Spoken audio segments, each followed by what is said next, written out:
শুধু দর্শক মণ্ডলী, চলে আসলাম তোমাদের সামনে নতুন একটা ভিডিও নিয়ে। তো ফুটবল বিষয়ক আলোচনা করব।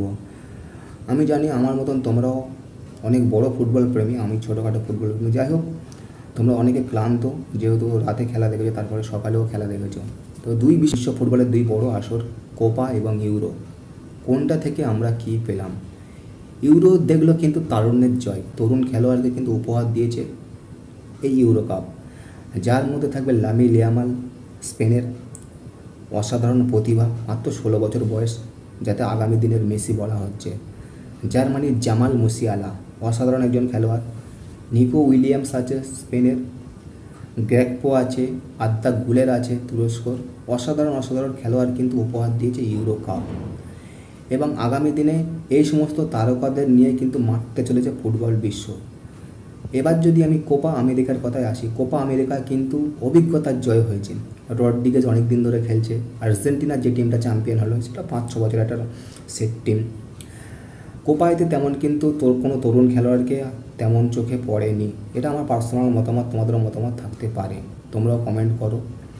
এবং এই প্রথম দেখলাম ইউরো কাপে গোল্ডেন বুট 6 জন পেলেন। 6 জন, একটা গোল্ডেন বুটের দাবিদার কিন্তু 6 জন। এটাই কিন্তু ইউরোর ইতিহাসে একটা লেখা থাকবে। তো এই ছিল ভিডিওটা। আর কাদেরকে নিয়ে মাতবে আগামী দিনে ফুটবল বিশ্ব, অবশ্যই কমেন্ট করে জানাও। আর গতকাল ম্যাচ দুখানা ফাইনাল, অসাধারণ ফাইনাল হয়েছে। ইউরো কাপ ফাইনালের কথা যদি বলি, এক কথায় অসাধারণ। ইংল্যান্ডও ভালো ফুটবল খেলেছিল, কিন্তু তাদের যে ট্রফি ভাগ্য সেটা তাদের সঙ্গে ছিল না। কিন্তু ওস্তাদের মাস শেষ রাতে স্প্যানিশ খেলোয়াড়রা তারা কিন্তু দেখিয়ে দিল যে তাদের যে টিমটা সেরা কেন বলা হয়। অসাধারণ পারফর্ম করেছে।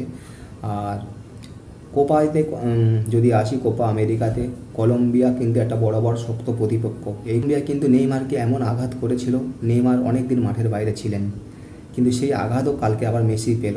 চোখের জলে মেসির কান্না দেখেছে গোটা ফুটবল বিশ্ব। তো দিন শেষে ফুটবলের জয় হলো। আর ভিডিওটা এখানেই শেষ করলাম। তোমাদের যদি ভালো লেগে থাকে, লাইক, কমেন্ট এবং শেয়ার করবেন, এবং ফুটবল বিষয়ক ভিডিও পেতে, খবর পেতে আমাদের চ্যানেলটির পাশে থাকবেন। ধন্যবাদ, ভালো থাকবেন সবাই।